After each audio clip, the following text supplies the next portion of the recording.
Spoiler Sleepover is sponsored by Gore Clown Shop. Do you love all things horror? Books? Movies? Podcasts? Of course you do. Well, come on down to goreclown.com. Original artwork by an indie horror fan for indie horror fans. Use code SLEEPOVER at checkout to save 15% on your whole purchase. Oh, and did we mention? Gore Clown is the only place to get official Spoiler Sleepover merch. So don't forget to use Sleepover to save 15%. Stay indie, suckers!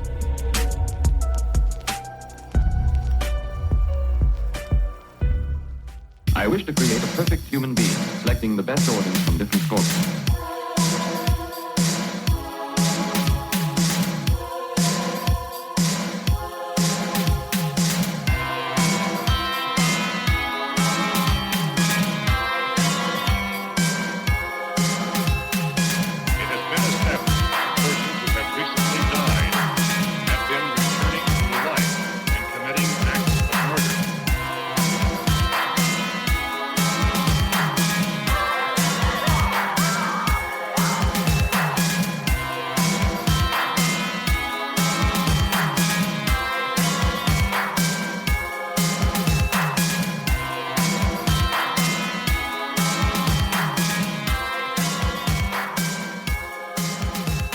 No. Dose? We counted down, sir, not up. Well, fuck. Anyway, welcome back, everybody. And first off, happy Halloween. Happy Halloween! Happy Halloween! It's Halloween, the day, the most perfect day in the world. And of course, we will be talking about 40 years later from our last episode of John Carpenter's Halloween from 1978, talking about Halloween 2018, the requel, I think. Yes. Whatever term we want to call it. But, It's a requel. yeah. Seeing as, first off, I'm Jason Michael. I'm Rob. And I'm Dee Marie Scary. She's back. We will be talking about Halloween 2018, but, of course, we wanted to do things a little bit differently instead of the normal what's been keeping us up at nights. Seeing as it is the best day of all time, we wanted to get a little bit spooky and a little bit more nostalgic with it, if you will. So, I've got a few questions that I would like to hear everybody's answer. My first question is, what is your favorite Halloween treat? It could be a candy or a very special, like, baked good. Something that reminds you of Halloween, like feel-good times. Yeah, ladies first. I want to say the Pillsbury cookies, like the Son of shaped cookies. Well, it just was something my grandmother and I did during Halloween as well. But I missed them specifically when they were in the tube shape, Yeah. so you can make them whatever size you wanted, rather than like the teeny tiny ones they make now. So it's a throwback. I miss those. That's fair. That's fair. I can't eat them. Rob? I've had the same favorite snack for Halloween forever. I'm an elderly person when it comes down to snacking. I don't just love candy corn. You have to do it specifically. I'll eat candy corn straight up, but you have got to mix it with peanuts. Salted peanuts mixed with candy corn, so good. Best snack ever. I also like bit of honey because I'm 90. They're freaking delicious. What about you, Jason Michael? I was going to say either of those Pillsbury cookies, but in my family, we always get the, like, sugar cookies with the sugar, like, topping with all the sprinkles, you know, different colors. They're for pretty much every holiday. They've got random flavors, but always just the orange ones with the black and white sprinkles during Halloween time. We always had a Halloween party the weekend before Halloween, so having loads and loads of leftovers of those was always the best. Next question. Is there a favorite Halloween time song? Like some song that you hear and you think of like Halloween or trick-or-treating or walking down the street in crispy leaves? So I'm gonna take the lead on this one. This is our top 3 season, so I'm gonna give you my top 3. Just because there's not just one. There can't just be one, right? So I'm gonna go real surface level, everybody's favorite, and I think all of us can agree, Monster Mash. It's Absolutely. It's the song for the season. For me, the other two, Living Dead Girl by Rob Zombie, because come on, it's awesome. To stick with the theme of this week's episodes, it's the Happy Halloween song from Season of the Witch, because it just gets stuck in my head all the time. It's ridiculous. Best ringtone ever, too, if you ever want a good spooky ringtone, and you use ringtones. So do that, yeah. I love that song. That song's ridiculous and annoying and catchy and fun, and gives me the happies inside. Nice. Dom? I agree with Rob with like Monster Bash is the surface level one, but I just truly remember it being in like a little animatronic my grandmother had where the monster just literally like went back and forth and it just played the song over and over again. I cannot find that for the life of me. But also like Thriller, good old Michael Jackson. But I also like the there's a remix of it. Can't remember the artist, but he throws cake at people. Steve Aoki. There we go. Oh, okay. That makes more sense. I had no idea what you were on about for a second. Just some dudes throwing it back at people. Some big booty dude. He throws like entire like full sheet cakes at his crowd. That kind of cake, Rob. That kind of cake. That's okay. Nope, got it. Rob calls his butt sheet cake. Sheet cake because it's flat and white. You almost killed her there. No choking on the podcast. My top three, of course, Monster Mash.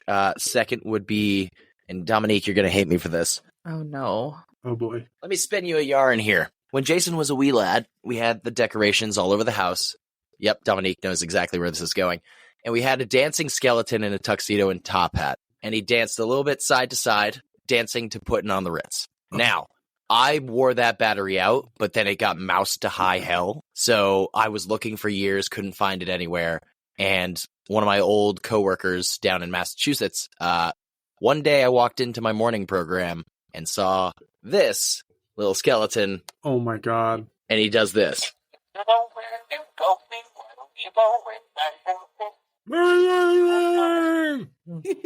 Oh, he'll sing like that whole verse. So that is my second favorite Halloween song, mainly because of that reason. And the third would probably have to be This Is Halloween from Nightmare Before Christmas. Do I possibly still have a video of you dancing to that song?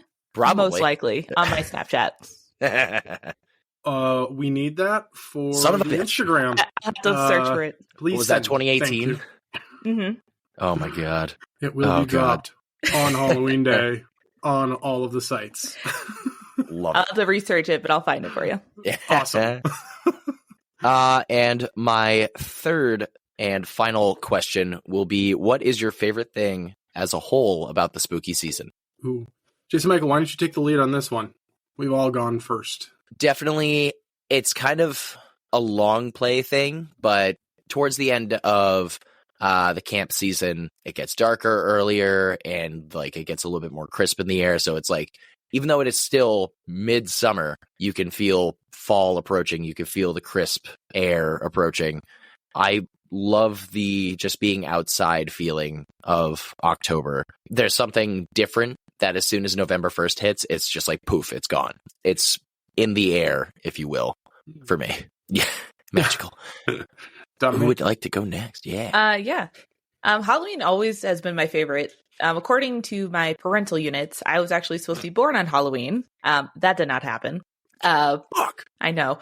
I regretted it ever since. No, it's just been one of my favorites because it's the one day of the year where you can dress up of whoever you want with no judgment.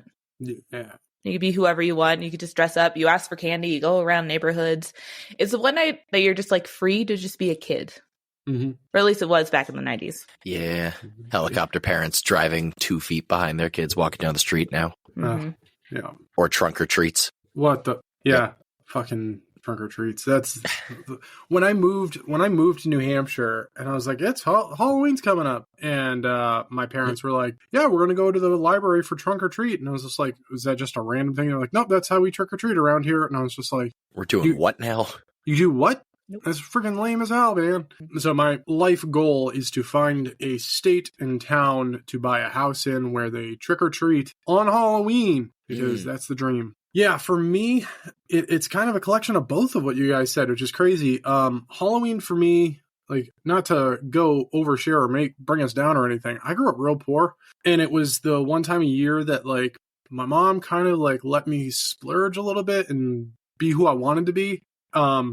Granted, for a few years in a row, I was Dracula just because A, the costume was dope, and B, the costume was expensive. But I mean, I had the amulet and everything. Like, it was awesome. But being able to not be yourself as I got older, being able to, like, really not be myself, and the fact that, like, I can put a mask on and, like, go all out. Like, I've built my own Leatherface costume. Like, I mean, it took me a couple of years to find the exact tie that he wears yeah, I have it. It's behind me.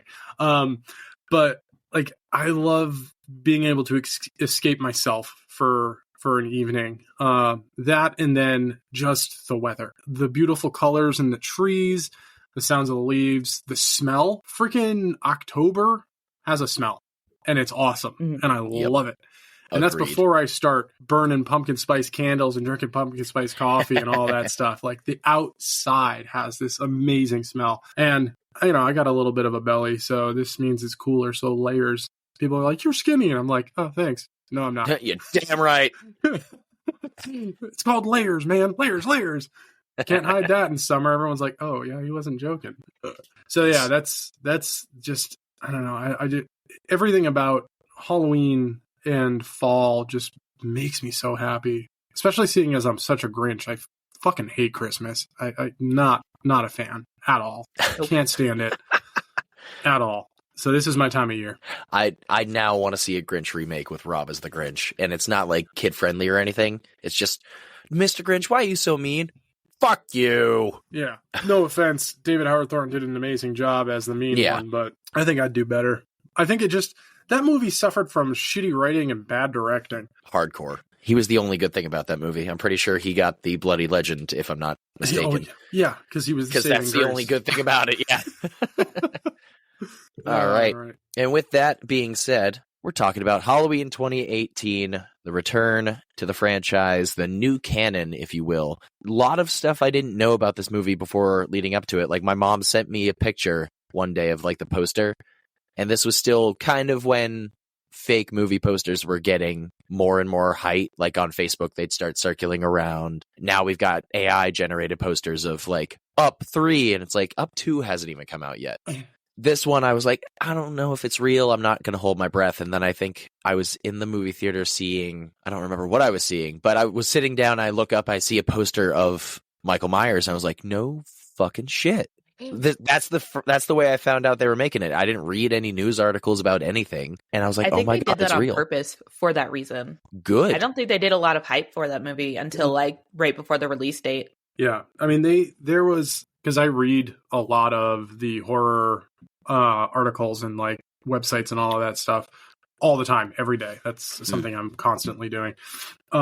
They did announce that something was happening, but the way that they announced it was they interviewed Danny McBride, but it was like an interview with a Danny McBride character, basically. So, like, he was like, yeah, I want to dive back into horror. That'd be great.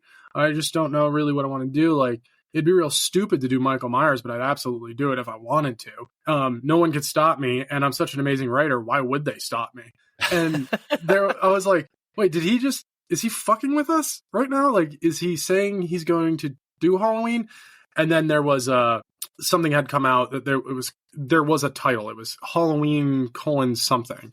They were doing a title for it initially. And they had announced there was something being written and Danny McBride was at the helm, but they didn't explain how, whether he was producing, directing, or writing. They were just like, Danny McBride is at the helm of this. And after his interview, I was just like, is he though? And then it was like 2 or 3 years later, they were like, it was the same situation. I was at the theaters to go see something and I was like, holy shit, it's happening. I was like, this is awesome. I think it was, no, that wasn't Suicide Squad. That was way before that. No, maybe it was Suicide Squad. It was Suicide Squad. That's what I went to go see, but you haven't seen that, right, Jason Michael? No, I have not seen Suicide Squad. I've seen The Suicide Squad. I haven't seen Suicide Squad. Now I gotta remember what fucking movie I saw, but I don't know. We start with some eerie music over the nice title crawl, and then we show up with some distant talking and some shots of a psych facility. There's a spine pen And then we see Dr. Sartain. We don't know it's Dr. Sartain, but it's like, oh, okay, we're getting Major Loomis vibes off of this guy already. And then a voice that starts with a recorder. We meet Aaron and Dana, and they are podcasters or journalists. Podcasters. Yeah. Freaking losers. We're writing a podcast. Yeah, we're investigating. It was like he didn't want to say podcaster. It's like, oh, shit. But they're recording and investigating on the crimes of Michael Myers from 40 years ago. And Dr. Sartain starts walking them through. He was a student of Loomis's, basically took up his whole life's work, has been following Michael, observing Michael, seeing what makes Michael tick almost. Michael has basically done nothing for 40 years. He stood there. He's been silent. We go outside to a whole courtyard for their outside time where they're cautioned off to small yellow squares. And we meet a few other inmates, if you will. I don't remember his name, but he's the one holding the umbrella. Mr. Gregory or whatever has a fixation for like untied shoes. And he's going to become a little bit important come time for Halloween Kills, which was cool to see, actually, having a part of the first movie, a little throwaway at the beginning, and he's part of the second movie. I thought it was kind of cool. Yeah, that was something really interesting. I've seen this one quite a few times, and on my rewatch this time, I was like, how many characters literally the camera literally goes by that are huge in the second movie blew my mind. Like the couple that are dressed up like a nurse and doctor. Yep. What the hell? How did I not make that connection in the second movie when in Kills? I was like, they're right there at the bar, like telling everyone to pipe down. I'm like, holy crap, that's insane. Yep. There's so many moments throughout it that I was just like, oh. It even continues into ends with when you thought, what's her face? She's like the caretaker lady at the graveyard, I think. We'll see her in a little bit. She's yeah. They got muddy waters. Yeah. So she's the one in the second one who gets stabbed through the neck with a fluorescent light bulb, and then she's in the wheelchair and ends. Yep, that's right. So that's a cool little through line. It's a brutal kill. Yeah, not even a kill, but it is brutal. No, it's brutal. So Aaron walks up to the line, and we just see the back of Michael Myers standing and facing the opposite direction, chained up, standing in the sun. And Aaron walks up and starts talking to him, like, "Hi, Michael. My name's Aaron. If you want to talk." No, fuck you. Shut up. You're making a podcast. Boo. Get out of here, loser. So he starts talking. He's like, I wanted to talk about that night, all the victims. Do you have anything to say about it? He looks back at Dr. Sartain, who gives him a nod. And he says he borrowed something from the Attorney General's office, reaches into his bag. Well, it just doesn't make any sense how he got it. Like, it's part of a huge, like, murder investigation. I know you have friends in high places, but I don't even know how you even got your hands on that. And to bring it into him. I mean, the police department that it was being held in Bride of Chucky didn't seem all that all that secure. So, I mean, a cop did walk out with the corpse of Chucky. So I'm pretty sure it was maybe it was the same dude. That was his evening. That's how he made money. He dropped off the mask, then went and got Chucky. Yeah. And then got stabbed by Tiffany. Just like that scene in Family Guy, Stewie walking into a high security British thing. Morning, morning, morning, morning. Just done. Yeah. So he reaches into his bag, and we see Michael kind of turn a little bit, like he might sense something. A little bit of the paranormal there, but I mean, Michael has pretty much been some form of paranormal man this entire time, especially when we get to Kills. They're going to deep dive into that lore hard, like with each kill. He turns slightly. Aaron pulls up. We see like the top part of the mask, the aged, weathered mask from 1978. And everybody starts freaking out. The dogs start whimpering and barking. Inmates are rocking back and forth. Someone's chanting Figaro. Then the sirens start going off. Aaron's like, say something. Say something. Say something. And then we get the cut to the title card. Halloween. Yeah, buddy. That was a great, like, kind of like, ooh, what's going to happen here kind of opening. I liked it. Mm-hmm. For sure. Anyway, we get the title crawl for Halloween with a cool reverse OG pumpkin shot. It starts as just a big pile of mush and then slowly returns back to its original shape. Hey. Oh. He said a joke. He said that thing that one time. Did he? It's true. Sometimes. Either way, we cut back to Aaron and Dana. They're talking and like, we want to witness we went and we witnessed the animal in its captive state. They pull up to Lori's compound. Dana starts going, oh, yeah, look up there. We're being watched. Smile for the camera. And they buzz to try and get into the compound. They want to interview Lori and see like if anything has affected her from this night. And she answers with just yes over the intercom. It's like, oh, all right, cool. And this is where Aaron starts going, we're making a podcast. We'd like to interview you. And then investigative journalist. Yeah. Dana in the back goes, how's $3,000 sound? I would definitely take that. And then the door buzzes open. For the lamest interview ever, too. $3,000 to answer, 1.5 questions? Pretty much. So they go up to the door. We see some foreshadowing. We see the compound. We see the lights on the roof. We see the wind chimes. Fucking love those wind chimes. Mm. They go in, and we see like this long unlocking the door scene with the metal bar that's just a bell sound. And Lori, or Jamie Lee Curtis, with the long silver hair returning. Silver fox. I love Jamie Lee Curtis so much. Mm-hmm. She sits down for the interview, basically saying like, hey, what can we learn from Michael Myers? He's an interesting man. It's like, you want to learn shit about that? 40 years ago, he murdered 6 people. There's and it's nothing like, to learn. Yeah, or 5 people. It was either way. I'm pretty sure there were more bodies from that night. More than one. Yeah, because then we see what happens at the beginning of Halloween Kills, but we're getting ahead of ourselves. Either way, he murdered more people that night. And so, Jesus, Lori or Jamie. It's going to be one of the two during this episode. Lori. Yeah. Lori Lee Curtis. Either way. Ew. Yeah, I know. It didn't feel right saying it either. Gross. Lori Lee. No, thank you. Sounds like a cookie company. So Aaron starts asking, hey, do you believe in him? And she's like, believe in who? Believe in what? And she goes, do you believe in the boogeyman? She goes, I believe in Michael Myers, deranged serial killer. Or no, saying vice versa. Lori saying that to Aaron. He's like, I don't believe in the boogeyman. He's not real. And she goes, well, you probably should. And then this is where it's like, what the fuck was the point of this question? So out of right field and just being so invasive. Hey, tell me about your family life. Divorced, lost custody of your daughter when she was like 8. And it's like, what is this really about? What the fuck? Yeah, it's one of those.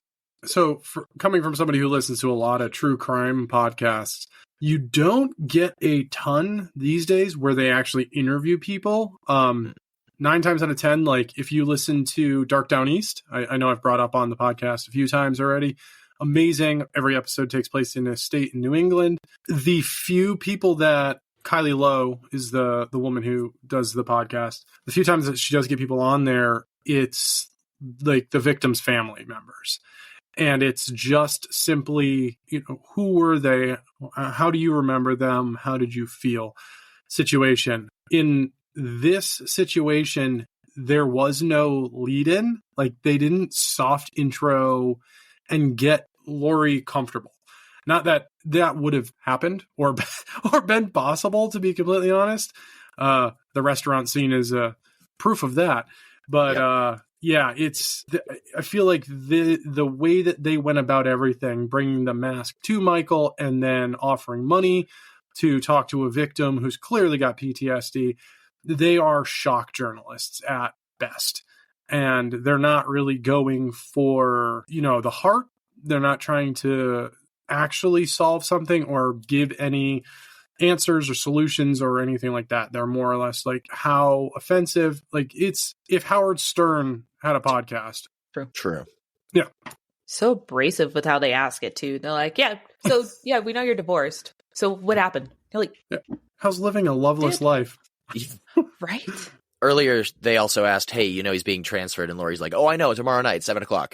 Mm-hmm. Cool. Don't worry, I'll be there, motherfuckers. Shit-faced gun in hand. She knows everything. Yeah, seriously. And then after she asked those questions, she's like, yep, I've been divorced. So what? I'm a basket case. I'm living by myself. You already knew all that shit, though. And basically kicks him out and goes, leave. Oh, by the way, give me my money. So she's still getting paid for this. So good. That's right.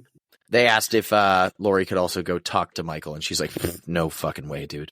How about no? We cut to a new character, Ray making traps, talking to the little mice living underneath the sink, coming around here, eating my shit. Well, here's a nice little peanut butter trap for you. Yeah. We see Allison, we see Karen, basically the whole new family to focus on in this movie, because these are Laurie's daughter and granddaughter and her husband. Kind of like a filling in the blank scene. It's like, who are these characters? Why do we need to worry about them? Oh, okay. Laurie, connected. Got it. Meanwhile, Ray is in the background giving all sorts of comedic relief. She's talking about how her boyfriend, Cameron, is Lonnie Elam's son. And Ray's like, oh, I know Lonnie Elam. Oh, he used to sell me peyote back in the day. It's like, oh, sick. Great. Allison doesn't want to hear any of it. He brought up making a birdhouse made of teak in his shop class, and then accidentally spilled peanut butter all over his penis, which is exactly his phrasing. And it's like, oh, delicious. Cool. Allison asked Karen, her mom, hey, did you invite grandmother? And it's like, oh, yeah, I totally talked to her. Went by her office. We had a nice chat. And Allison's like, did you? Did you really? This is one of those breakfasts in the morning before high school that has always been kind of like in my mind of watching movies, of going, it is way too bright to be 6:30 in the morning before you have to walk out the door to high school. There's no way both your parents are up and functioning at this point. Absolutely. And all you grab out of the stacks of pancakes and cereal is a bagel and take a sip of your orange juice. God damn it. Freaking white people. Right. But she heads off to school, and we meet up with, honestly, I forget a lot of the side characters' names in this movie because they pretty much all fucking die. Yarp. So I think we meet Vicky. Mm-hmm. Yep, because I just remember Julian screaming it in the middle of the movie in fear. And then Dave. Yep, because shut up, Dave. Thanks, Julian.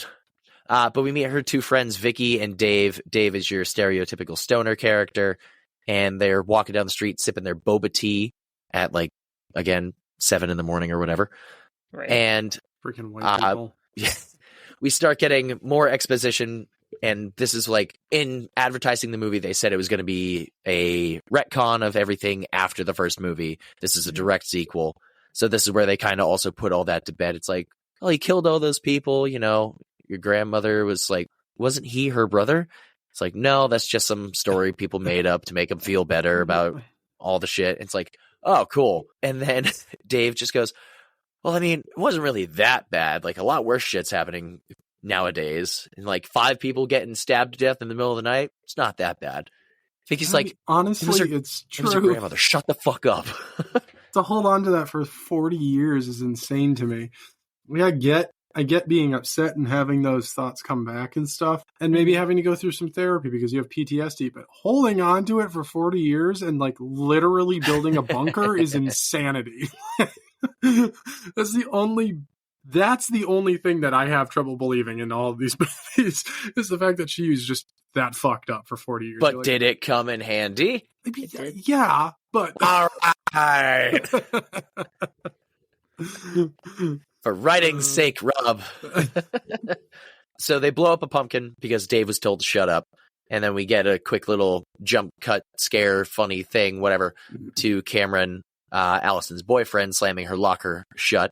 And they get a little kissy, talking about, hey, you remember our plans for tonight? You're coming to meet my parents. We're going to have dinner after the NHS National Honor Society thing or whatever. He's kind of like, oh, I thought you were joking about that. That's fine. We'll be okay. Everything will be fine. And when they get interrupted by another kind of comic relief character, Oscar, Cameron's best friend, and he comes over and gets his crusty lip things all over him. I love Oscar. He's my favorite character in this movie. May I just say, he's and a best death. Great fucking kill. Yeah, he's best an death. Incredible, beautiful kill. Best death. Basically, he starts talking about how it's like, oh yeah, we're still, going to the costume ball together tomorrow, right? And Cameron looks at Allison. It's like, yeah, you're going to be going by yourself. We have a costume. He's like, oh, you son of a bitch, you're breaking hearts everywhere, blah, blah, blah. And Allison goes to class, a recreation of when Laurie was looking out her classroom window. Kind of, if I remember correctly, it's a similar kind of conversation happening, talking about like fate. It's the exact conversation. It's the same curriculum. Yep. Allison looks out the window, and we see Laurie standing on the other side of the road, similar to how Michael did it. And she goes outside. They're watching like football practice, and Lori is giving her the $3,000. She's like, I can't take this. And she goes, use it for whatever your heart desires. And she goes, I'll put it towards college. And the best line that I related to, fuck college. Yeah. Fuck it right in its butt. Yeah. Lori and Allison talk for a little bit. And Allison's like, you coming to dinner? And she's like, I won't be there. It's like, your mom showed up. We talked, but it's okay. She'll get over it. And she goes, why can't you? Michael Myers, the boogeyman. It's been 40 years. Why can't you get over it? It's like, oh, fuck. What the fuck, kid? Mic drop. Yeah. She goes, wrong. Fair, but at the same point, like, that's kind of still traumatic in its own way. I don't think going to the extent of building a bunker, but maybe the fact that after he got shot 6 times and still fell out the window and got up and walked away, getting stabbed in the eye, getting stabbed in the neck, stabbed in the sternum. Maybe. And the eye. Yeah. Mike's one maybe. holy guy. It's true. Michael Myers goes to church every Sunday. I don't think that. God damn That'd be great. Yep. So the boogeyman isn't real. And then we cut to the shooting range. And Lori starts getting ready for the transfer for Michael hopping in a van and going to the next prison, like mental health facility. Sartain called it the pit of hell in the beginning of the movie. Mm-hmm. So less than desirable conditions. One. As long as it doesn't go to the original one again, where their security sucks. Yeah. He doesn't know how to drive. He's been locked up for 15 years. Well, he was doing just well last night. Maybe someone around here gave him lessons. So Dana and Aaron are listening to recordings from like the old Loomis recordings. I heard a lot of shit about saying it's a bad Loomis impression. I didn't think it was that bad. No, I didn't. Yeah. But we get a sketch and talking about like how he stabbed his sister. They showed like the markings on a body map, whatever you want to call it. And the mask is sitting there, and then it needs to die starts playing over the tape recorder. The tape recorder is just dying. Yep. We see the transfer montage starts to happen where Michael's getting loaded on the bus, as well as every other prisoner, or not prisoner, patient, but it's pretty prisoner-esque. They're like backing him off with dogs and shock batons. It's like, good Lord. Then Sartain's like, don't worry, Mike, I'll be with you the whole way. And the bus starts leaving. Lori's out in the parking lot drinking nips of whatever. We get, for a very quick scene when she screams, we see the shape walking towards the truck, which when I first saw this movie, I was like, did you just fucking see that? Mm-hmm. Which was so cool. It's still one of the coolest shots to me in this movie. We cut to dinner where Ray, Karen, Allison, and Cameron are all, celebrating the Honor Society thing. They're getting to know Cameron a little bit better because, again, this is the first time he's meeting them. And Ray starts dropping knowledge about his dad and how, again, he used to trip balls out in the woods. And it's like, cool. Thanks, Dad. Please shut up. Oh, Lonnie. Good old Lonnie Elam. Then we get a turnaround in Halloween Kills again saying that, oh, Ray used to sell me peyote. I could believe it for either one, really. But Allison goes, hey, did you talk to grandmother? Is she coming? And Karen was like, no, sorry. She said she wouldn't be able to make it. And then Lori comes up in the background and she's like, oh, hi, I'm the grandmother. How was it? It looks great on you. I was in the Honor Society. Ray's like, why don't you have a seat? She goes, no, I'm good. And then just starts downing Ray's glass of wine. And he goes, Lori, that's mine. Put it. Oh. And this is where Lori starts having another breakdown, but a bit more public for everybody to see. Yeah, I saw him. I saw the shape. I was worried. I didn't know what to do. And then she takes off and goes outside, basically because nobody gives a shit at this point. And Allison follows her out. There was a brief moment seeing this movie for the first time where I was like, is Lori going to walk out into traffic? Yeah, that's what I thought too. I was like, she's going to step out in front of a truck. Yeah, because it's like, it's a pretty busy fucking motorway. Like, practically like somebody could walk right onto the highway from there. Mm-hmm. And Allison comes out and sends her off on her own, and she heads home, and they, go, well, what's she going to do with her life? I don't know. Karen starts giving a bit more exposition and background of like, I learned how to fight when I was a kid. I shot a gun. They took me away into protective custody at this age and never really about the bunker. Yeah, the bunker, which we'll get to see. It's just like, oh, that is a very different and odd childhood. And CPS came and took her away, and neither really have. Karen has kind of repressed it, but like Lori can't entirely get over it as well. Right. So we cut to a truck driving down the road. We meet it's true, usually. And it's a son and his dad. He's a very, very old dad. I would have believed grandfather when he's like, listen, Dad, I'd love to go hunting with you, but my real passion is with dance. Like, I just want to dance. And he's like, well, that's cool. You could do that, but come out hunting every now and then. We get a quick little jump scare kind of to a prisoner in the road, and they almost just completely mow him down. And we see that there's a bunch of, I said prisoner again, a bunch of patients wandering around the middle of the highway. The dad gets out, and I'm sitting there in the theater going, oh, I mean, he's dead anyway. But like, yeah, that's like one of those things of it's like, don't get out of the car. Yeah. So he gets out, starts walking away, trying to help people. The kid calls the cops, and he's like, my dad is somewhere out there. I don't know. I'll go find him. I'll go check. And then he walks out with a rifle, start looking around. There's a guard on the ground who's like, run away. And the kid just goes into the bus trying to find his dad. Sartain pops up in the back and goes, don't shoot. He gets shot. And it's a funny little fuck kind of thing. The kid runs out and runs back to the truck. And we see Michael pop up in the back, and he starts strangling the kid and bashing his head against the window and ultimately breaks his neck. Dude. Mike straight up kills a kid. Like did not see it coming. Once I realized it was going to happen, I was just like, all right, cool. This is a Halloween movie. They're not going to show it. And then they did. And I was just like, yo, what? Every time every time I rewatch the movie, I forget that scene's in there, and I'm just like, oh yeah, he just wrecks a kid. Like, no chill in this situation. Because, I mean, in the first one, he walks by kids, no problem. Kills, I mean, spoiling before we even get to it, but just goes on his way. A kid sees him coming, curls up in the fetal position, and he just walks by. Like, what the fuck? What happened in 4 years, dude? He said, fuck literally everyone. Like... It surprised me too, because it's the first child, like the first kid he killed. Like, I'm just like, what? But I guess I get it because he knows who was on the phone, so like he was right. I mean, technically, it's the youngest kid that he's killed because he's killed teenagers. Teenagers are technically kids. Are we going to talk about Rob Zombie's Halloween, where Michael Myers as a kid beats the shit out of a kid in the woods with a stick? I love that scene. It is so brutal, dude. That's the motherfucking kid from Spy Kids. Yeah. But that's the main character from Spy Kids, and he's the bully in that. I don't know, honestly. I just know he's from Spy Kids. I don't remember any of their names. Antonio Banderas was in one of those, right? Yeah, he's the dad. Oh, never mind. All right. But did you also know one of the that main characters? The song that's playing in the truck is the same. It's a different version of the song Lori sings when he like follows her when she's by herself. I Wish I Had You All Alone. Uh-huh.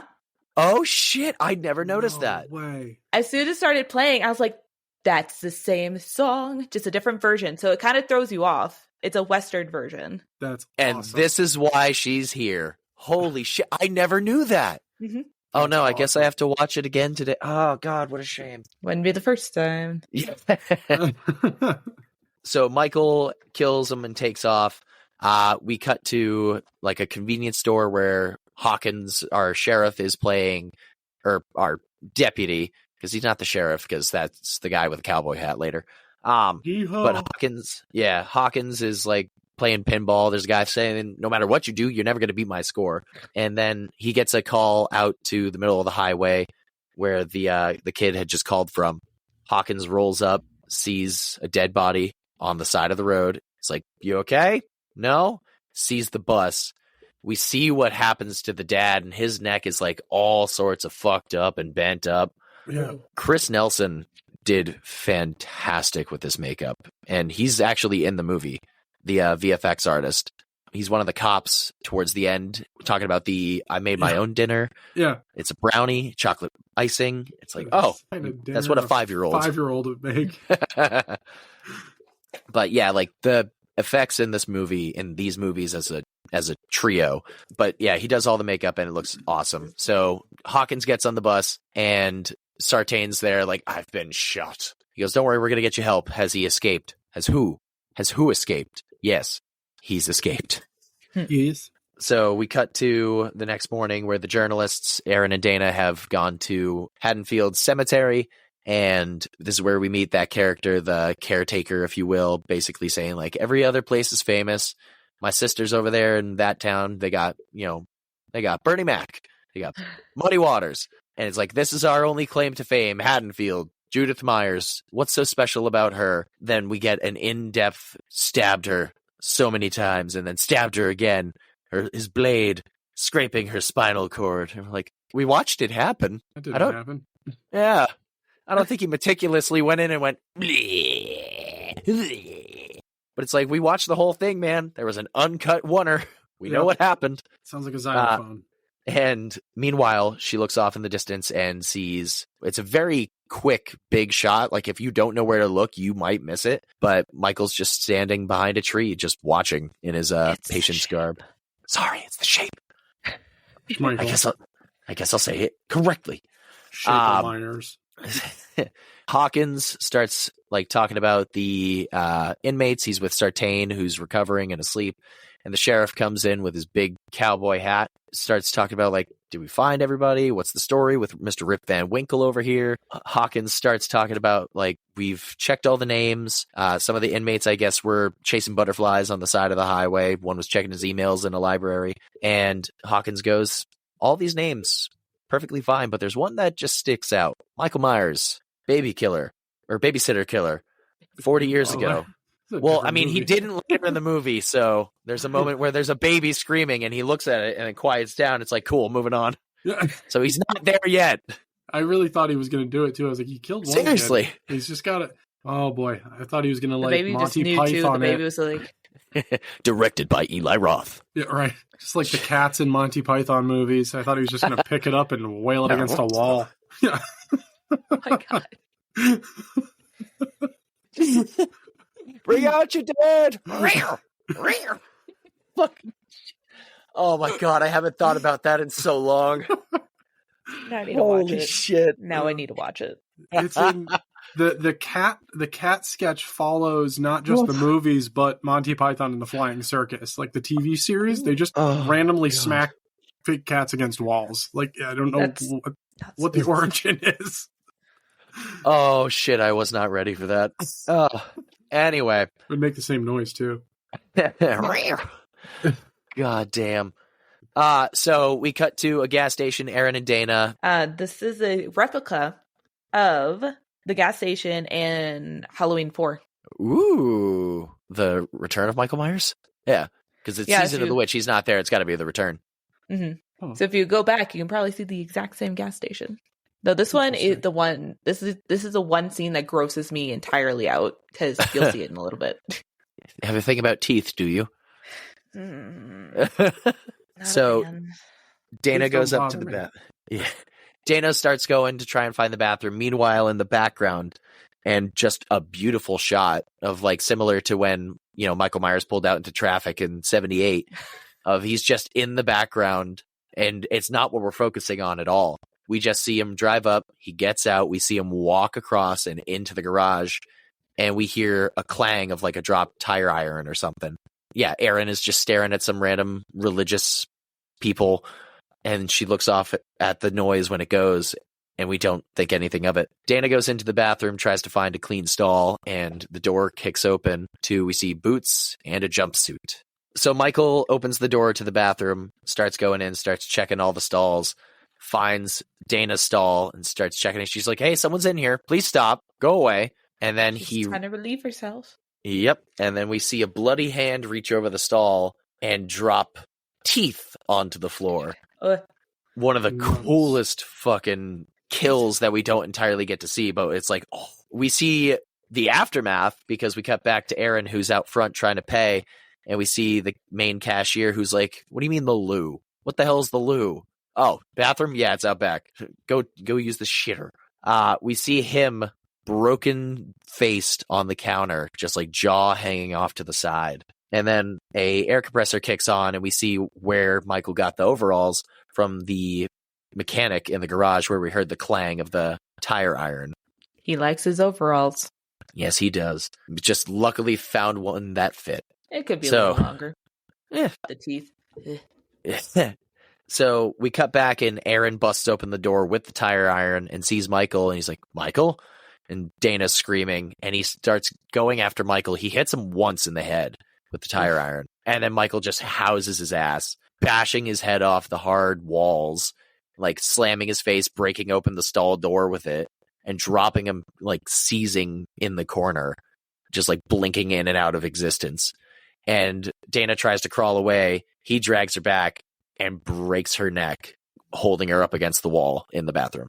And then he goes outside and does the thing we've wanted to see for pretty much an hour at this point. We see him open the trunk, grab the mask, put it on, and starts breathing. And it's such a cool camera angle just through the back of a car.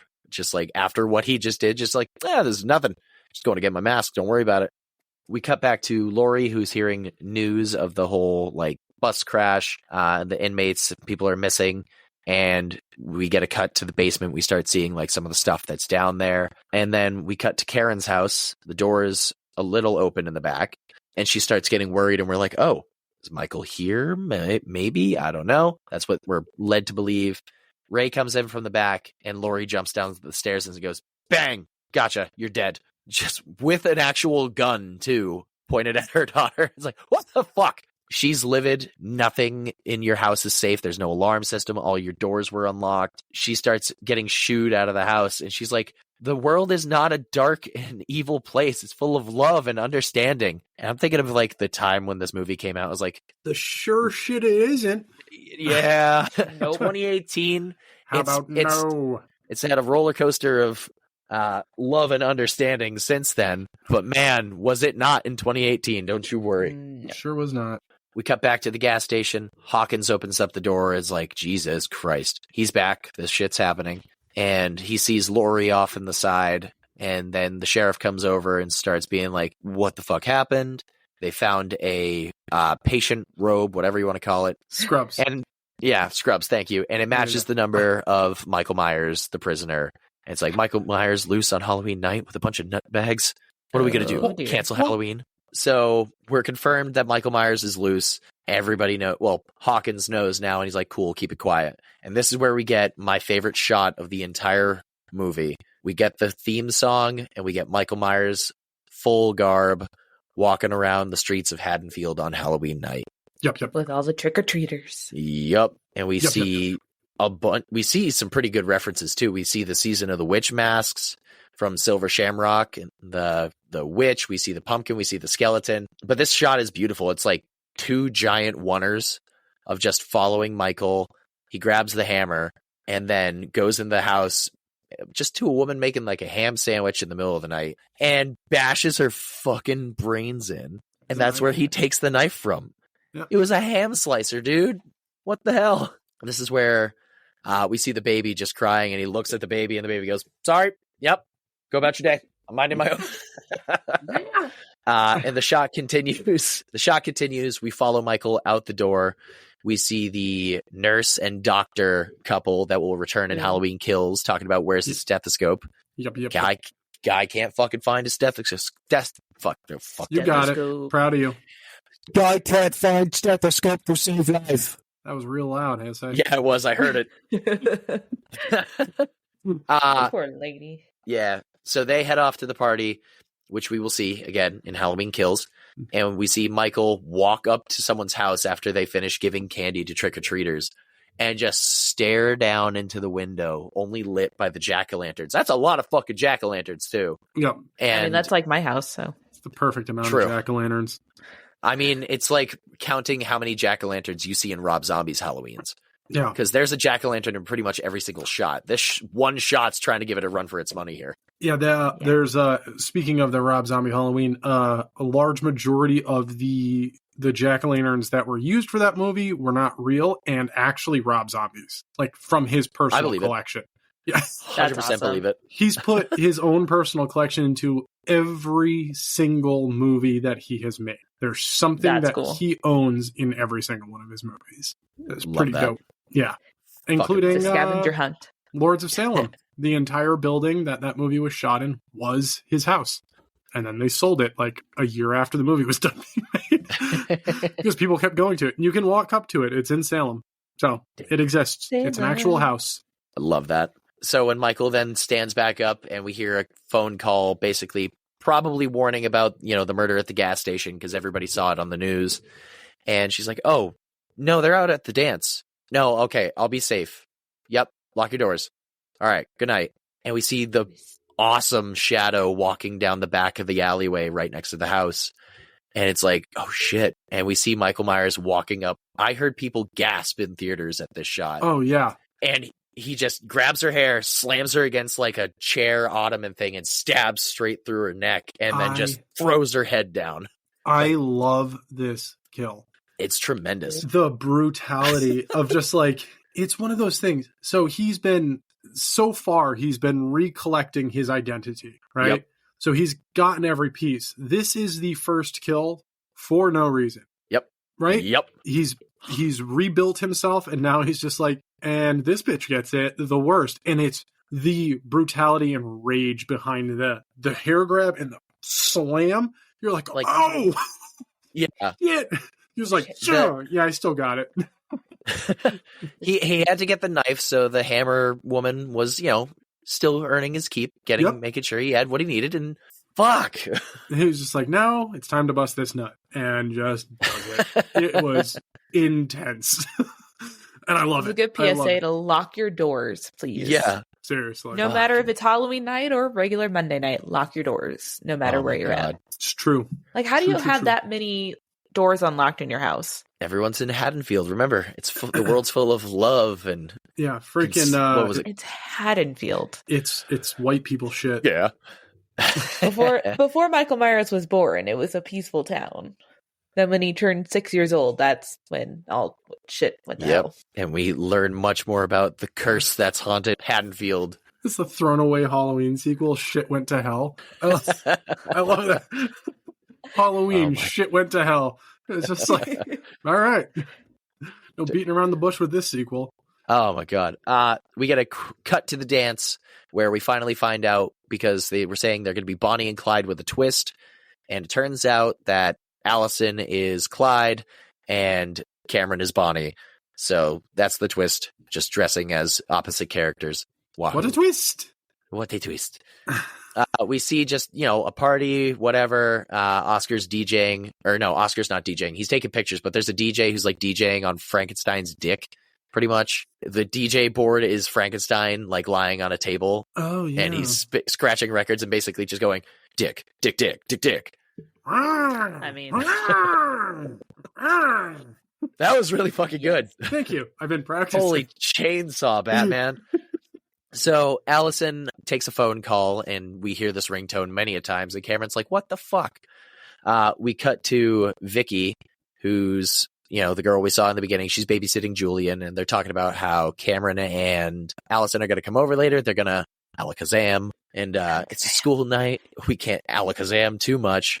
And then it's like, don't be a needy bitch or a catty bitch or something. Just get over here. And Julian then goes, I know you're talking about bringing your friends over here and smoking weed. She's like, what? No, that alakazam. Yeah, we're just going to be doing a bunch of magic tricks. He's like, bullshit. I know. I'm going to tell my mom. And she's like, I'll tell your mom about your browser history. And he goes, you wouldn't. No, you wouldn't. You used to be cool, but now you're like the 10th coolest kid that I babysit. And I babysit some real shit kids. He's like, that's not true. She goes, go to bed. She tucks him in and says, I'm lying. You're my favorite kid to babysit. And he's like, oh, thank you, Vicky. But can you, just leave the door slightly open? He's not as tough a kid as he was kind of giving off. And then she leaves and we see the closet door slightly ajar. And we see a zoom in on that.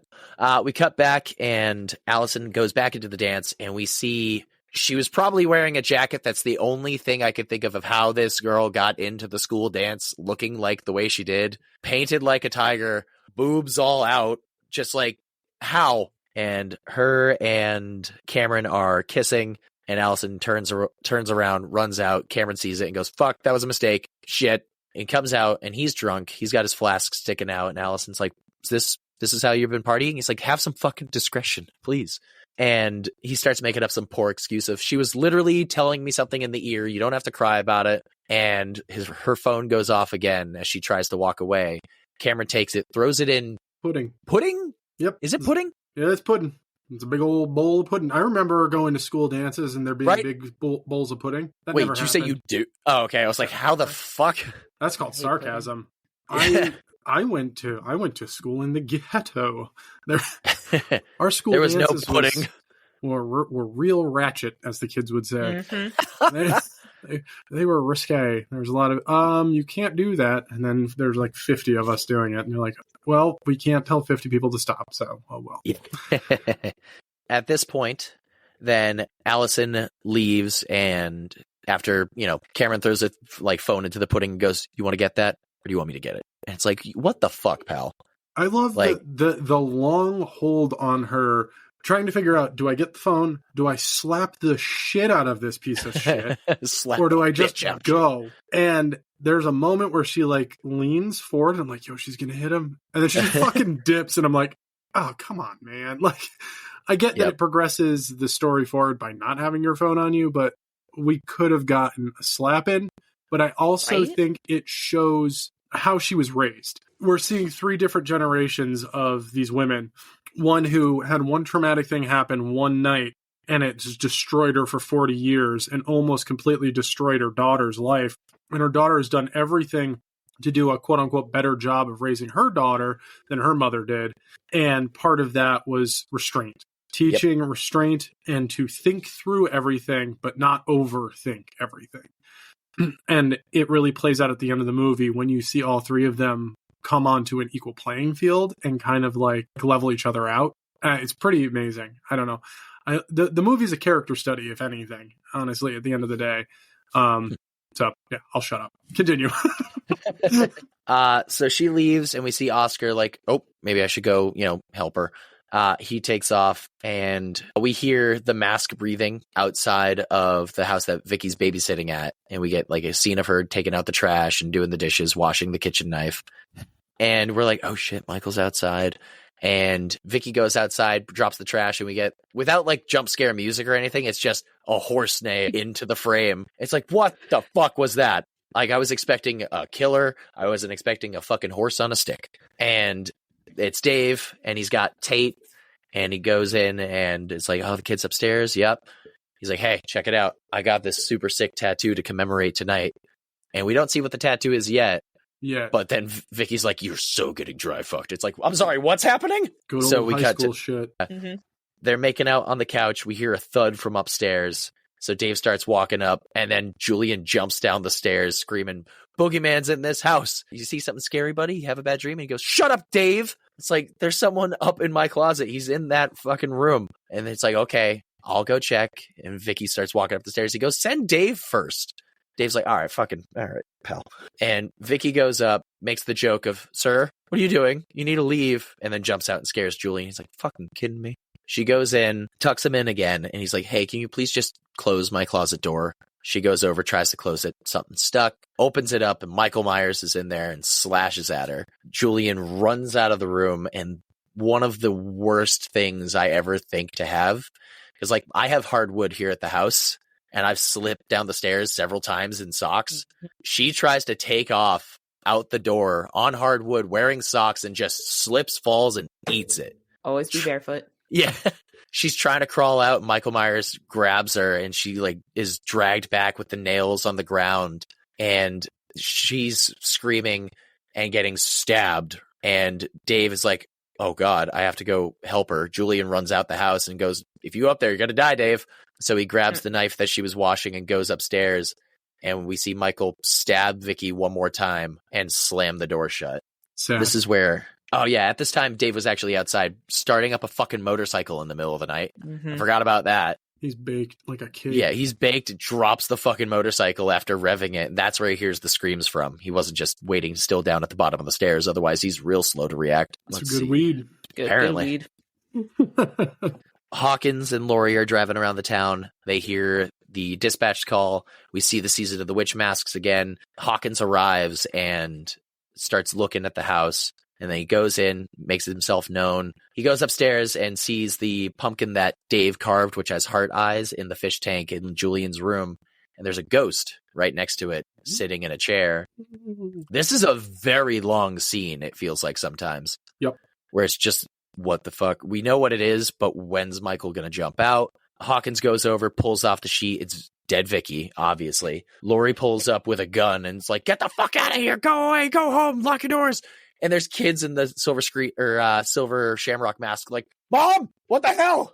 It's not the same kids from Kills, though. They are younger kids. The kids in Kills are like teens. Well, I think it was namely there was a bit of a gap in writing that there wasn't actually when they were writing both movies, because they wrote them, all three of them, pretty much back to back.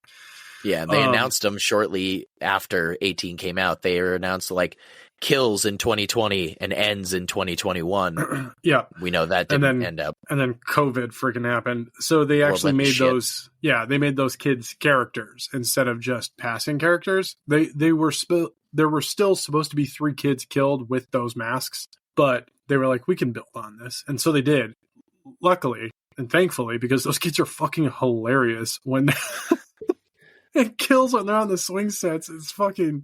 That is one of my favorite scenes in that movie. Like, we can see you. But shit fucking cracks me every time. I think he's a pervert. Yeah. Oh my God. Laurie rolls up, looks in the window. She sees Hawkins in the left and on the right. That is actually Nick Castle. That's not James Jude Courtney. That's the OG shape right there staring back out the window. He actually did the ADR for the breathing in the mask as well. So that's Nick Castle breathing as well. And he's just standing there. Laurie shoots, goes through the window, and it shatters a mirror that Michael's watching her from, which is like, fuck, that's cool. And he takes off through the house. Hawkins misses. Michael gets out of the house. Hawkins finds Dave pinned to the wall. Ooh, through the back of his like fucking neck. Yep. And we see the tattoo 10/31/18. Halloween 2018. Well, I guess he didn't get any that night. I mean, he got penetrated in a different way. There you go, Rob. I finished the joke for you. I hesitated for a second. So I was just like, do I make it? Yeah, no. You beat me to it. Don't worry. I knew exactly where you were going with it. We've known each other for quite a bit, haven't we? Yeah, my jokes are bad. Oh my God. Michael leaves the house and Laurie sees him trying to walk away. She shoots him and hits him in the shoulder. And then Frank sneaks up behind her, tries to be like, Laurie. She fucking whacks him in the face with the gun. Well, that's what you get sneaking up on somebody. Yeah, and that's another one of those, oh, fuck moments from Danny McBride written into the script there.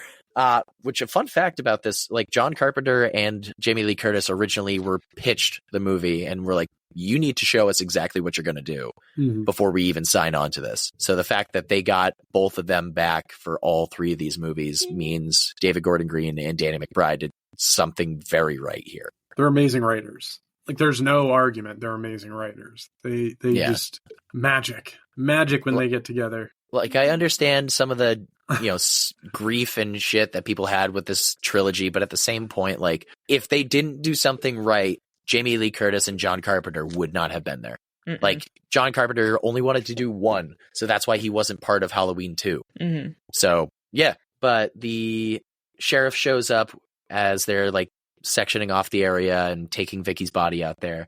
The sheriff shows up with Sartain, and he's like, where is he? Where's he gone? And Hawkins is just not happy. He's like, what the fuck? Why didn't we just like take him out years ago? They try and find Michael. Hawkins is attempted to be sent out, and he's like, here, take this guy with you. He's like, take an unarmed civilian to go fucking hunt down a psychopathic killer? What's wrong with you? This is where Laurie shows up, and it's like, we are wasting time, guys. What the hell? And Sartain pops up. And this is where I started getting a little bit of the heebie-jeebies with Sartain. I didn't originally see it in the beginning, but now rewatching it is very apparent. Oh, I got I picked up on that with my first watching in theaters. I was like, something's off about this dude. Like, why are we adding fuel to, a fire at this point? Yeah. Right out the gate. Before we even got the title screen. It's bananas. I was like, I didn't think he was going to take it this damn far. But, with the bus thing, I was just like... Something's a little dodgy. He had help. Yeah. And the fact that Homeboy was hiding in the back, and he was the only one not dead, I was like, don't know. Or it was plot armor. It's one of those. This is a really random I'm just off topic. When I was younger, seen the movie Con Air? Yeah, Con Air. The end of the movie, the whole time the bad guy is on the airplane, and you think you're led to believe he's a good guy. No, it wasn't Con Air. I think it was Air Force One. Yeah, it was Air Force One. That's what it was. Ah.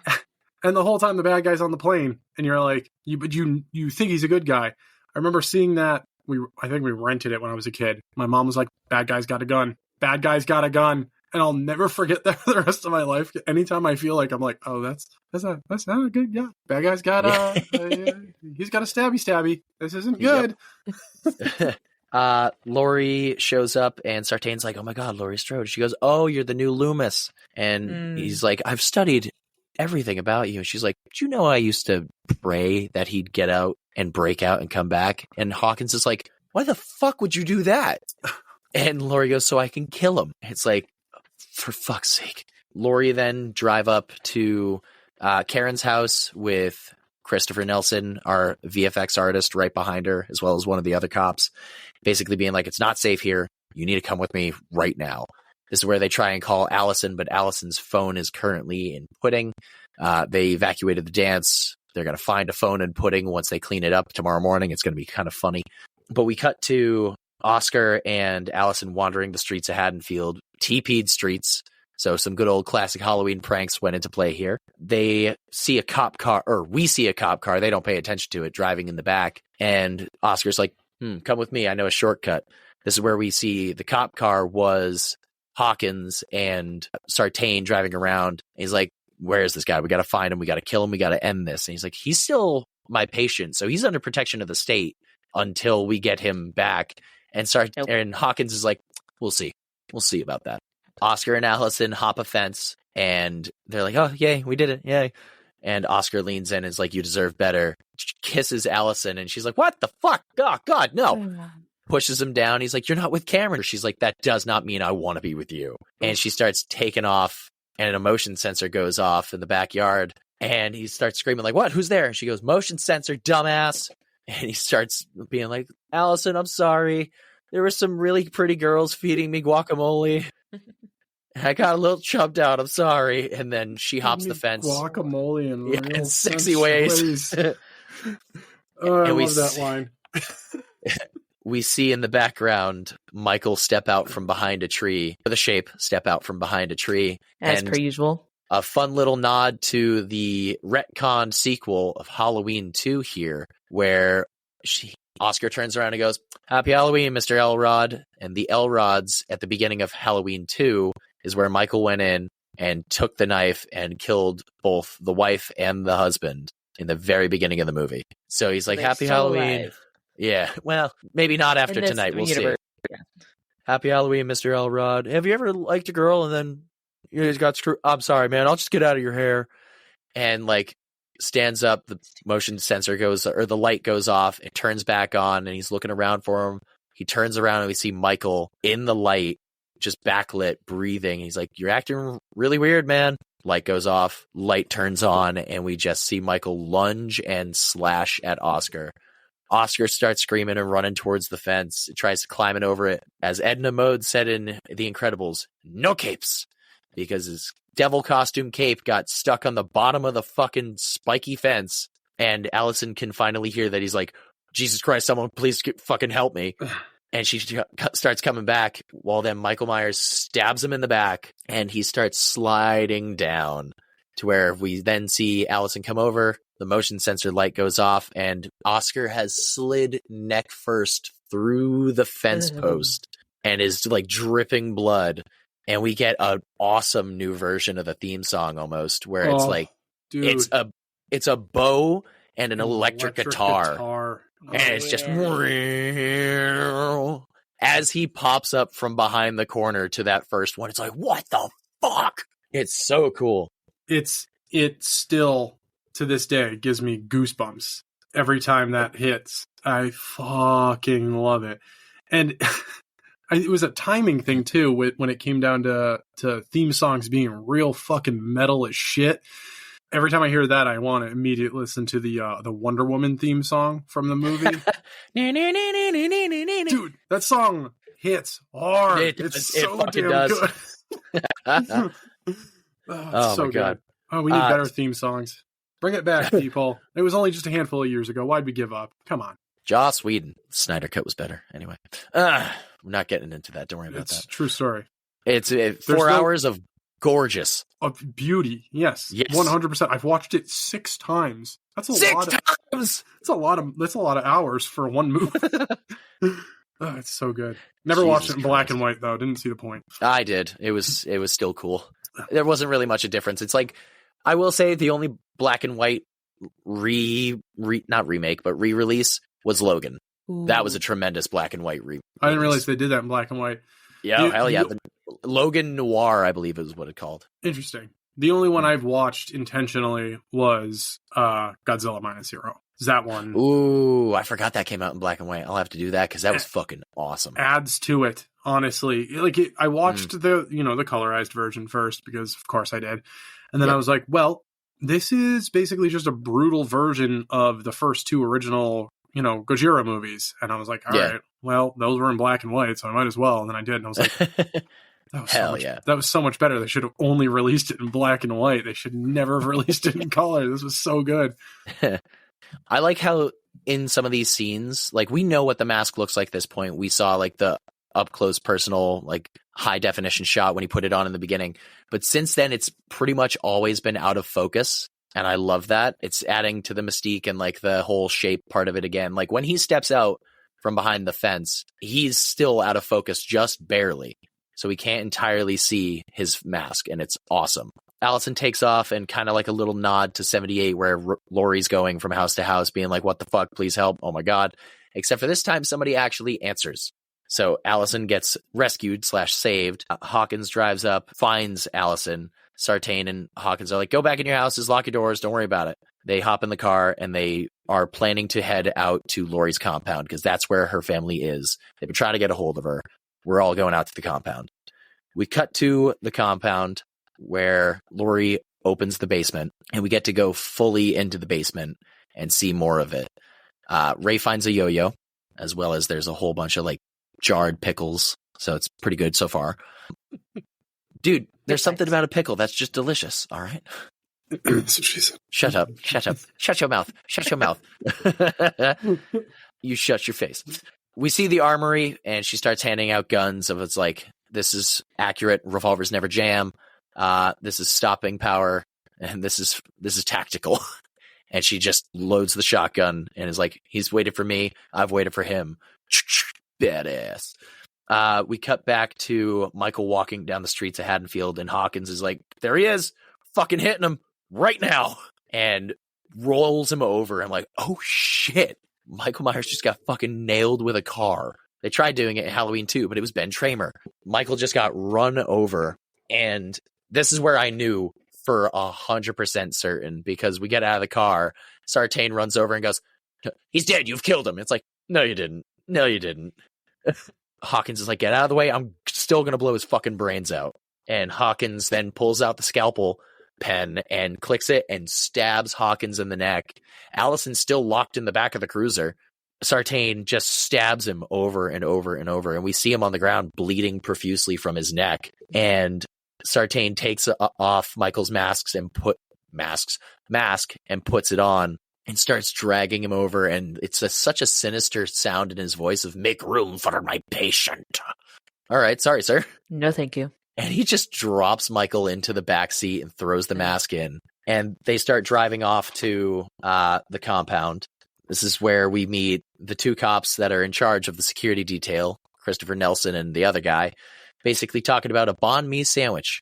Had the people at the Vietnamese restaurant make you your very own, your PB&J every day kind of guy. Had them make you your own PB&J banh mi sandwich. And he's like, I'm not eating that. That sounds disgusting. Fuck that.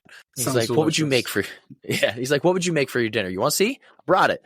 Takes out a Tupperware container with a brownie that he made himself and chocolate frosting. And he's just like, that's what a 5-year-old would make if they made their own dinner. Sartain is driving, and he's got Michael in the back, and Allison and he's just spouting off, I followed the whole case. It's astonishing what happened with your grandmother and him back in the day, but I really just want to see what he's like back in the wild again. So he's planning on bringing him straight to Laurie and being like, let's see what happens. Like, that's fucked up. Like, he doesn't know that she's like packing all the heat that she is in the end of this movie, but like, that's fucked up, dude. And she's like, he spoke to me, because he's like, he's never said a word in 40 years. And he spoke to me, and he's like, what was the word? He slams on the brakes, and the cops are like, oh, is that Hawkins? And he goes, what was the word? Is it the sister's name? Was it Judith? Then we see Michael's mask is on his face and he's breathing. And he goes, what was the word? And Allison goes, fuck. And it's like, that'd be really funny to hear Michael Myers do that. Right. It feels so good to watch this. Michael starts donkey kicking the fucking back of the cage to push into Sartain and squish him against the steering wheel. And he's just getting squished and squished and squished. Michael breaks out of the back seat, and Allison takes off and runs into the woods. And Sartain's looking up at him from the ground, and he goes, say something. And Michael just puts the boot to his head. He pops him like a fucking water balloon, and it's beautiful. I love it. I love head stomps in any horror movie. So good. Dude. We then see the cops are pulling up. They're like, Hawkins, answer the radio. All right, fuck it. And they get out of the car. They're looking for him, and Michael appears behind them. Allison's running through the woods. Laurie starts talking, and it's like, hey, we got to go down to the basement. We can't be up here anymore. And Karen understands this was a trap. This is what you wanted this whole time. You wanted him to come here. And Laurie goes, I'm so sorry. We see a little diorama of the old house, the Myers house. It is the Myers house. Yes, 100%. Okay, cool. It's Perfect. the same exact house. Okay, perfect. There's sometimes where it looks like 1428 Elm to me sometimes, just because it's like an old crooked looking house. I was like, ooh, okay. So the house is actually modeled after the same. They just slightly altered it. No shit. Yep, they swapped the inside of the house. The original Myers house, the staircase was on the left. Elm Street, staircase is on the right. That makes so much fucking sense now. Yep. You just blew Jason's mind. I've learned two things today. There's some pretty amazing things with movies like that. That house was also used in the background of Candyman 2. Okay. Ooh. Might have to watch a second Candyman. I've only seen the first one. It exists. I mean, That's what I've heard about every sequel except for the most recent one. Honestly, it's not terrible. It's just not great. You really, it's not after Candyman. It's hard to, especially when you make magic happen the first time with a movie like Candyman, it's hard to rekindle that a second time. Yeah. That was definitely one that, like, as much as we all love Tony Todd, that was one that should not have been made again. I mean, the remake is fucking fantastic. Well, it's not even a remake, it's a sequel, but it's fucking fantastic. It was the requel that every fucking movie took after Halloween 2018. Yep. Texas Chainsaw, terrible. Candyman. Oh, Sorry. God. I need to rewatch it. I fucking hated it the first watch. I've only watched it the once. Same. I know I need to rewatch it. It felt like it took 2018's Halloween and was just like, let's try and do exactly that, but with Leatherface. Yeah. And like Sally's character is just, come and get me, motherfucker. It's like, you come on, get me. It's Laurie Strode, but in Texas. Yeah. I mean, there's, I don't know. Camp Nightmare hit the nail on the head really well with explaining why it worked, why Texas Chainsaw worked so well. And it was the reason I hated the movie, which was Texas Chainsaw Massacre. All of the kids in the 70s were how people were in the 70s were. They're fucking hippy dippy fucking hitchhikers and shit. And this one is all these Gen Z texty fucking doing TikTok dance assholes. And it was fucking annoying. And I was just like, this is self-driving cars and shit. Yeah, this is fucking annoying. I don't like this. But Camp Nightmare, I don't remember if it was JB or Jordan. I think it was JB had even said, like, imagine being in 1970, whatever, going to go see Texas Chainsaw Massacre. And you're like, these are the fucking kids that live up the road. They're fucking annoying. Why am I sitting here watching this shit? So I get it. And I just had to, like, I don't know, build up to rewatch because I fucking hated it so much the first time. I was like, I can't get that time back. I also fucking hate the mask in it. I'm not a fan of it, honestly. I dig the mask. I hated everything else about the movie. It was just stupid, but I give it another go eventually. We should definitely talk requel/aged masks in horror things like Michael Myers and the 3 renditions of that. Oh, shit, yeah. I'm a fan of the Scream 6 mask, honestly. I thought it was kind of cool looking. That's the only thing I really like about that movie. I dig it for somebody who doesn't like any of the Scream movies. Yeah. Like, it's a cool looking mask. The Scream movies still suck dick, but it's a cool looking mask. I can appreciate a cool looking mask, but if a movie sucks, a movie sucks. Good job. You made a cool mask. I'm not a fan of Nightbreed, but I love Dr. Decker's mask. There we go. Moving on. Blasphemy. Yeah, whatever. Laurie gets into the house. They start turning out the lights, and Ray sees a cop car pull up and lets him in, and he goes out and he's like, "Hey, did you find Allison?" Guys, goes out and opens the door. We see the jack-o'-lantern of Chris Nelson's head in the other guy's hands, and he's fucking slit throat. The scalpel pen's in the side of Chris's head. And this is where we see my favorite kill. There was a promotional Instagram post of Michael stationary with the only thing moving in the background was the leaves and the bells. And it's just such a perfect image. And he comes up from behind Ray and strangles him with those wind chimes. And it's so cool. Ray gets off a shot, and then his neck is broken. Karen goes downstairs, and Laurie is like at the door, sees Michael, and starts calling for Ray. He's dead. Michael comes up to the door as she like braces against it, breaks through and starts bashing her fucking head against the door. And then she manages somehow to get the shotgun barrel up by the door, and Michael tries to move it out of the way, but gets his ring and pinky finger blown off his left hand. Yeah. Like, we've seen some shit happen to the Shape before, but then all of a sudden gets run over by a fucking car, lost limbs now.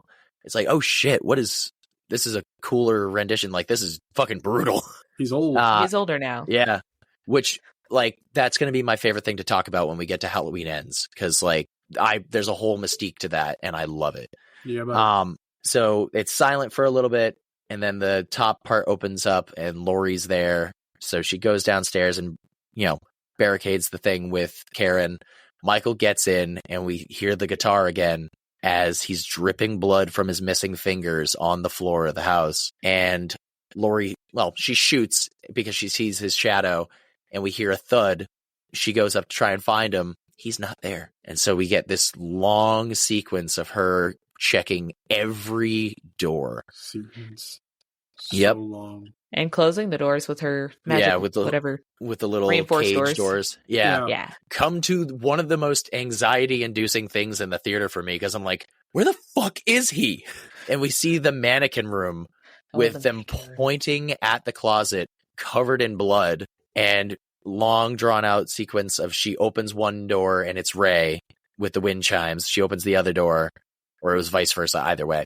And she turns back around, and on this rewatch, for the first time of the amount of times I've rewatched this movie, I could never remember where he came from.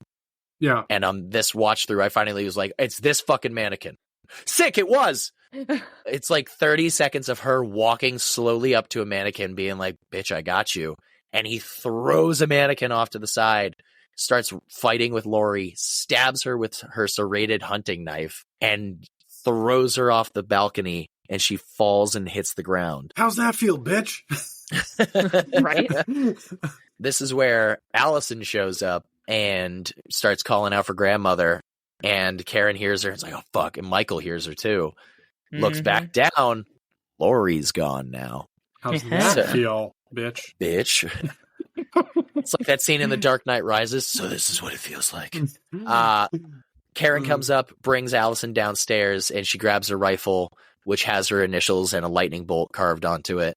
We hear Michael coming back through the house, looking for them, and he finds the island and starts breaking it off and flips it over.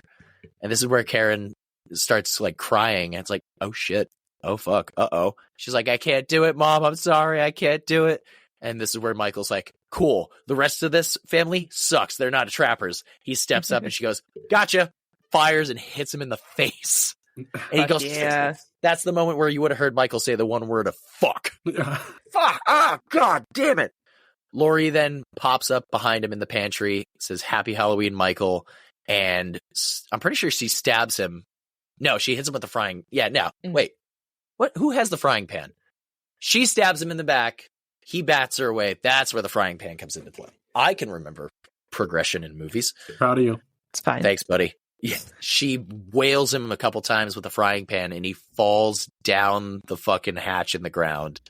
Karen and Allison haul ass up the stairs, and Allison gets up, and Karen gets grabbed, and she's like being pulled back down. Michael's about to fucking get her. Allison grabs the knife as they're telling her to leave, and like stabs him and slits his wrist a little. Yeah. And then they kick him back down the thing. He starts climbing up again, and they pull a lever, and like swords come out of the wall, and just reinforced bars. Yeah, it's and dope. And this is where Karen goes, "It's a trap for him. It's his cage." And then they start a gas leak, and Lori lights a flare, chucks it down there, lights Michael Myers on fire. Flaming hot Mike, baby. And they take off out of the house. We start seeing it burning and peeling apart. They get outside. They see a truck. Allison asks for help. We see the burning down compound and a zoom in on Allison with the knife. And I'm like, oh, odd. And that is 2018's Halloween, 40 years later. We get the nice little title crawl at the end, and then it ends with, if you stay through the credits, there's breathing. There's breathing, all right. It was my marveled out brain at that moment where I was like, I feel like I have to stay towards the end. I feel like I have to do that with a lot of movies, but not a lot of movies really do that.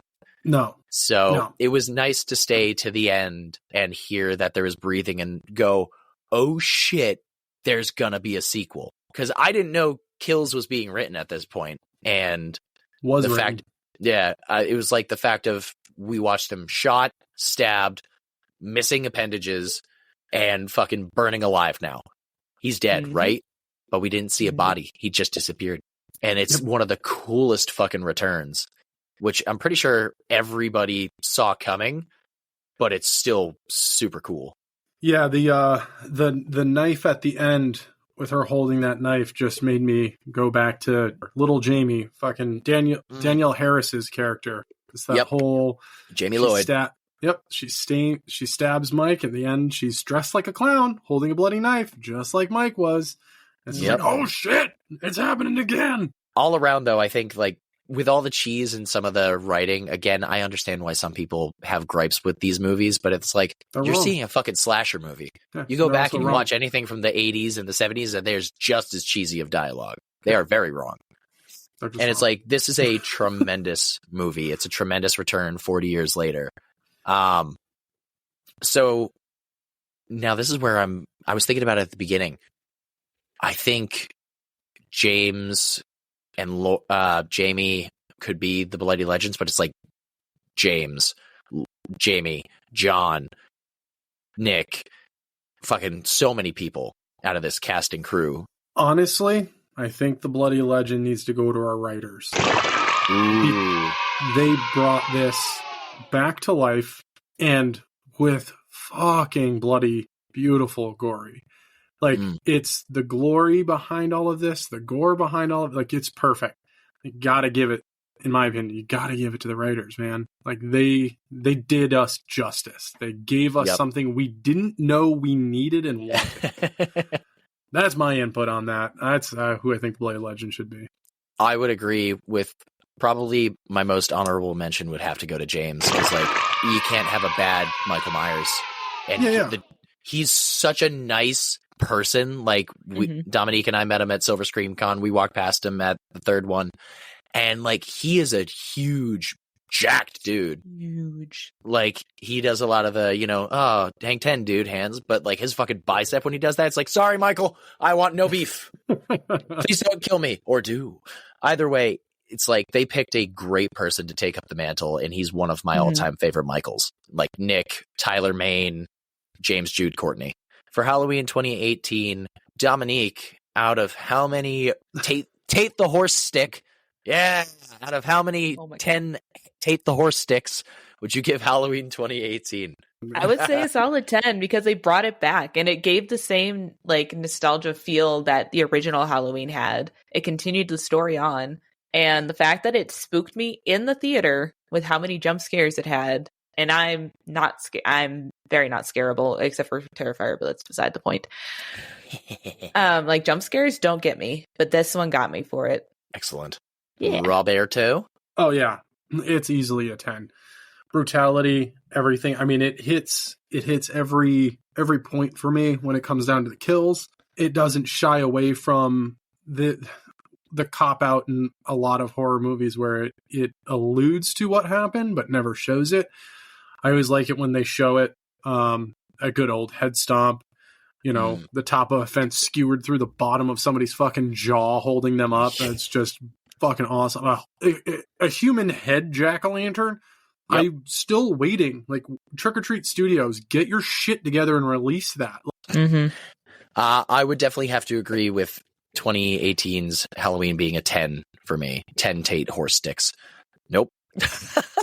10 Tate horse dicks. Yes, that's what you thought you heard, Rob, and I immediately corrected it. Take the stick horse. There we go. Jesus, keep that in. Anyway, yeah, but like it's a 10 for me. It's amazing to see like how far it was able to come, and like in such a great way of like brutality and just expanding these characters. Because at first I was like, it's a sequel from 40 years later, but it's just going to pick up just like nothing happened after 78. What the fuck are they going to do? And it was really good. Like, yeah. I remember I went and saw this a few times in theaters because it was just like, this is tremendous. All right. As we talked about in 78, we have some people that we would like to thank, and I would like to go first to kind of just say thank you, Dominique, for showing up and talking about these two classic episodes with us, or making these two classic episodes. Damn right, they're already classics. But it's been fantastic hearing knowledge that I didn't know about some Halloween movies. So Agreed. That's always fun to learn. And I can't wait to record kills and ends with you as well. So it's very fantastic. Thank you for joining us. Rob? Yeah, I mean, my thank you is also thank you so much. It was a pleasure to meet you. I'm looking forward to hearing some more knowledge. Between Jason, Michael, and I, we both have a ton of knowledge and like insider stuff. So it's always nice to have somebody come in and blow my mind. I'm like, whoa, wait, I didn't know that. So it was great. I would also like to thank you, Jason, Michael, as always, for all of your amazing editing skills and getting all of this together and rocking October, extra spooky. Rocktober, baby. Rocktober! And then we have to also go ahead and thank our amazing sponsor, Gore Clown. Seamus Belisle has been doing some amazing work for us.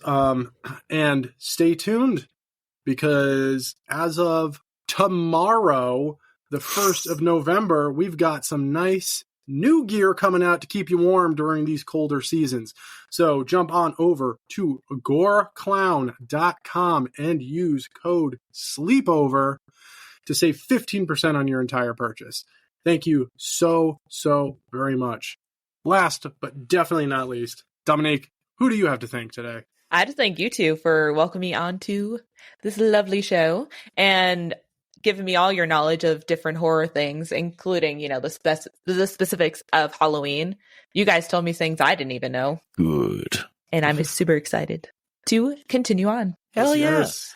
And Dom, do you want to take a second to plug your own podcast and talk about your podcast? Oh, yes. The Selected Works is a revamped podcast of the formerly known Randomness podcast that I had back in 2021, I believe. I started it. It's about horror stuff. It's about books. It's going to be about a lot of different things. The first episode will be about one of the most famous monsters out there. That's all I'm going to say for now. And that should come out in the next month or so. Nice. Hell yeah. Where can they find this works, and where can they follow you? YouTube, Instagram, and Spotify. Excellent. And it's the Selected Works podcast, or Selected Works podcast. Perfect. Thank you very much, Dominique. And Rob, now that we are done with starting one of the last favorites of mine, we're nearing the end in some of your favorites. What are we talking about next week? Next week, we will be jumping into the kind of questionable, not so favorite, but definitely favorite of most people who enjoy the Child's Play universe of movies. We will be talking about Curse of Chucky. I love this movie so much. These next two are so fucking good. And we get to be introduced to a character played by an actress that happens to be the daughter of Chucky himself. So, I'm so excited. I love these movies. I'm probably going to get way too excited doing the spoilers for these 2 next episodes. They are fucking fantastic. I'm just gonna watch the movie and sit back and let you do it. Jesus Christ, you are ready to just go. These are so good. This is the only thing I'm ever going to tell you. The first time I'll ever tell you to do this. When you watch Curse, watch it twice. I promise you are going to miss so much on the first watch. And the second watch, you're going to be like, oh, chef's kiss. This is so good. They're fantastic. And that goes for anybody out there who has not seen Curse and Cult yet. Please do yourself a favor. If you like the Child's Play movies, go watch these. They're fucking fantastic. But that's next week. I'll hold more of the excitement until we actually do this. Like we said at the top of the episode, happy Halloween out there. I hope you all had a wonderful spooky season. So until next week... Happy Halloween, suckers. Good. Shut up, Dave. Happy Halloween.